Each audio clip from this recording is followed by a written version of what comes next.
So we have some time for comments, discussion, and some quick comments from the audience and from the speakers.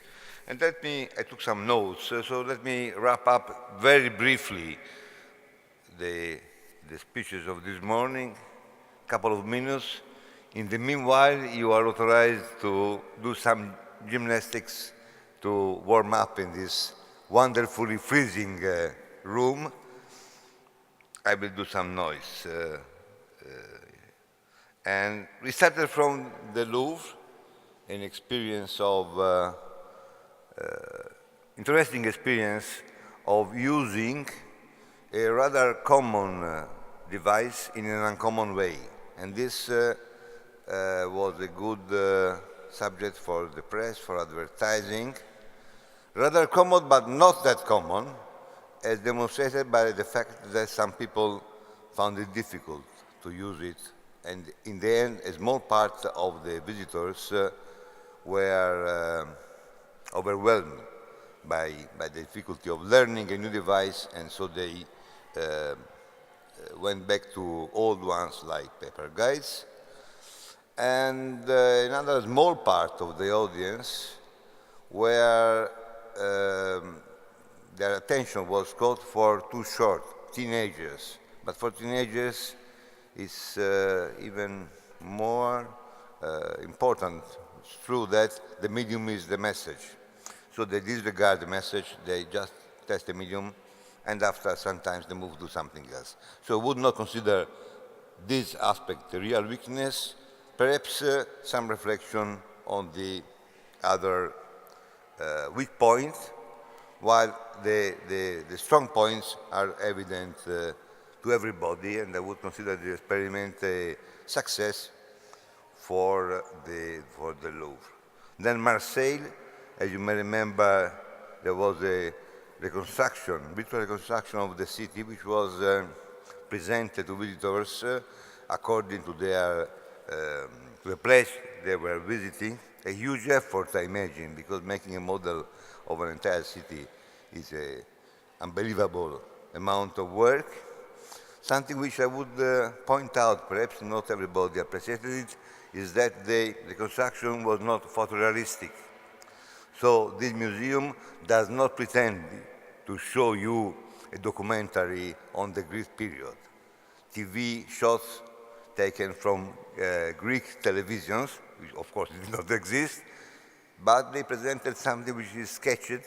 I don't know if this was intentional, I believe so, to show that this is somehow imagined, so to keep the difference between what is real and what is just a reconstruction, offering value and making history visible, which is not always easy.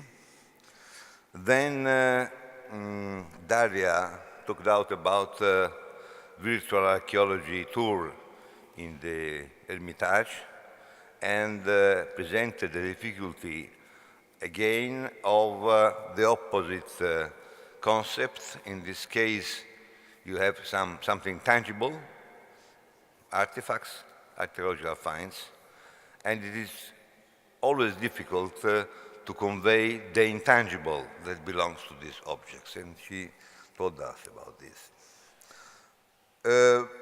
Similar problem, but with another additional aspects, the Museum of Science.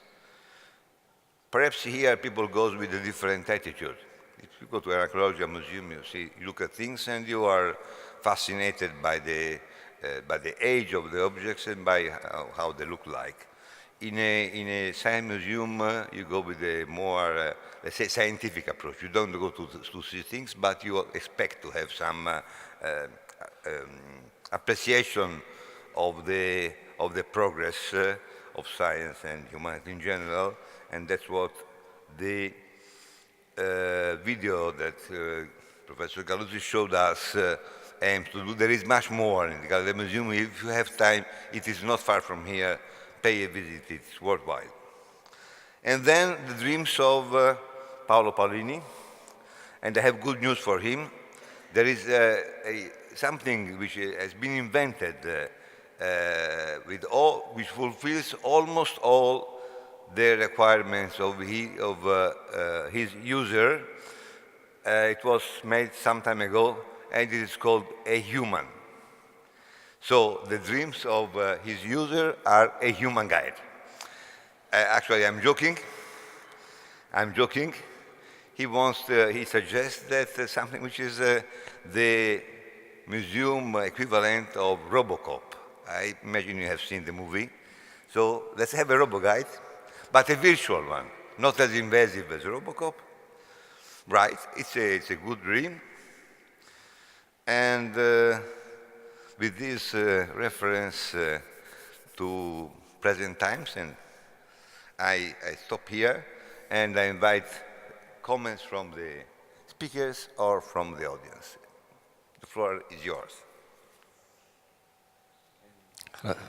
Yes, I would like to make a comment, especially on what Professor Galluzzi put on the table. In general, museums in the last 30 years have been, say, under pressure very much.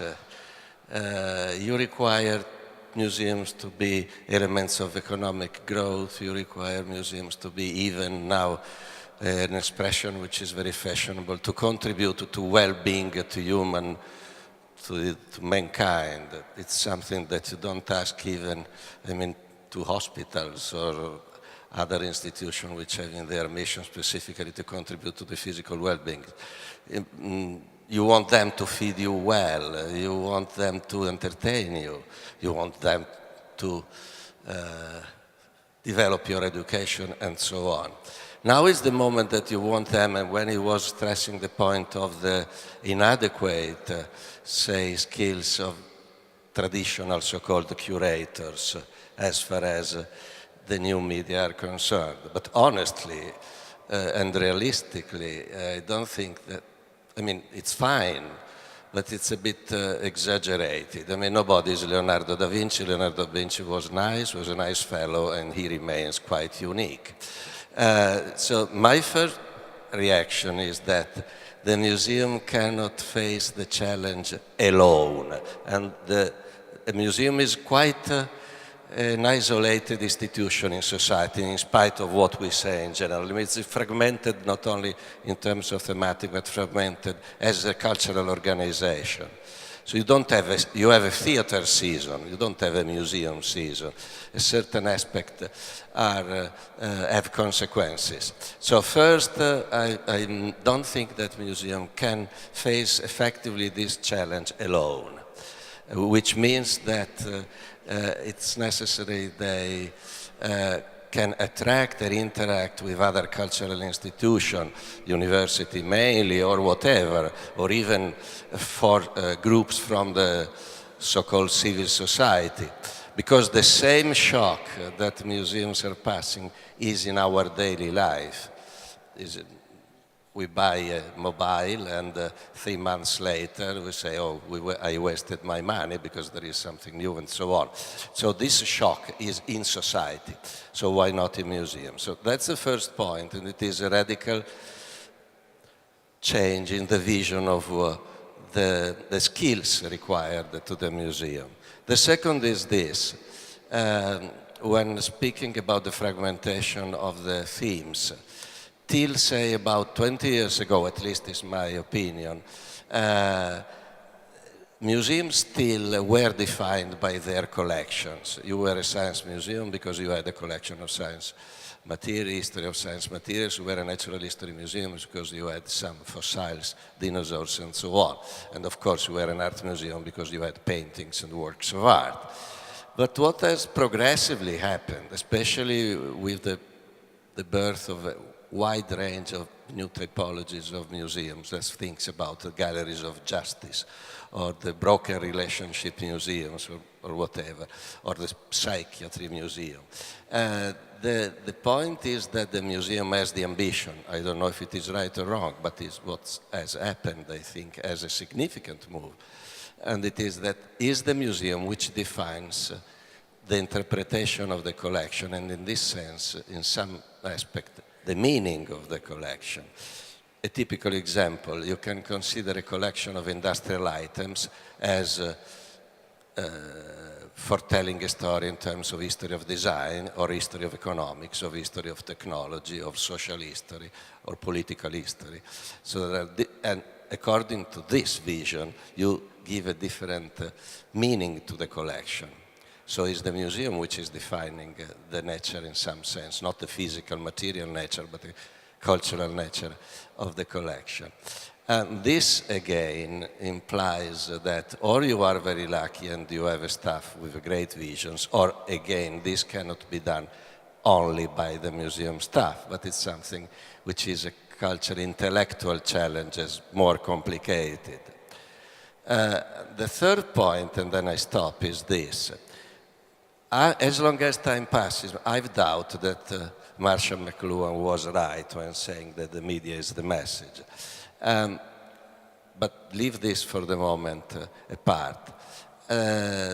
Every media has its own linguistics, which also implies its own language. Curators have a sort of jargon, as every professional group has a jargon, professional jargon. But this now is in contradiction with the linguistics, not only of the museum, but of each of these devices, which we have the trend to deal with as a fog, where they're more or less the same because they all have a screen.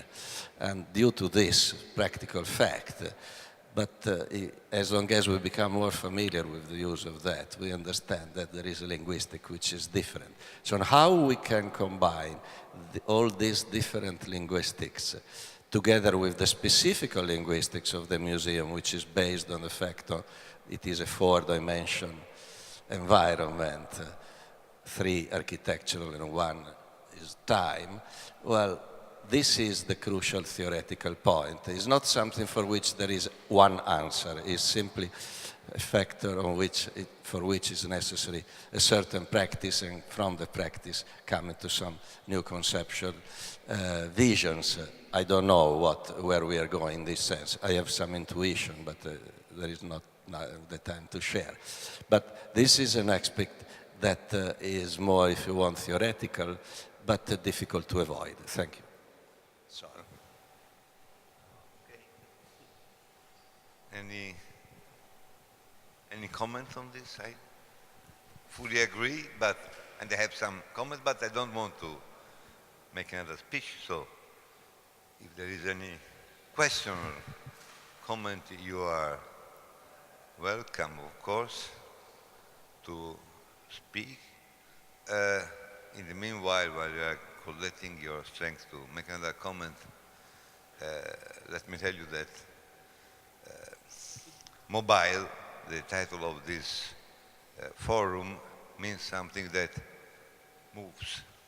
Well, or at least might move. You can have an iPhone or a Samsung and keep it on your desk as you used to do with your traditional telephone. That's what my mother-in-law does. She has a mobile, but keeps on the it doesn't keep with her, so she keeps on the desk. But so mobile means potentially moving. I think that we have seen this morning 4 examples of actually moving museums. Do you have any other example that could be interesting for this morning? Or do you have any idea? Or are you satisfied with our speeches? Or simply, are you so cold that you are unable to make any statement? There is another possibility that you have enough with us, and we give the floor to the next forum. So if there are no further comments, let me thank the speakers, the enlisted one and the additional one, our colleague Massimo Negri, who is a distinguished museologist. Thank you all for staying here in such cold place. Remind you the survey on visitors and participants' satisfaction and leave the floor to the next forum. Thank you very much.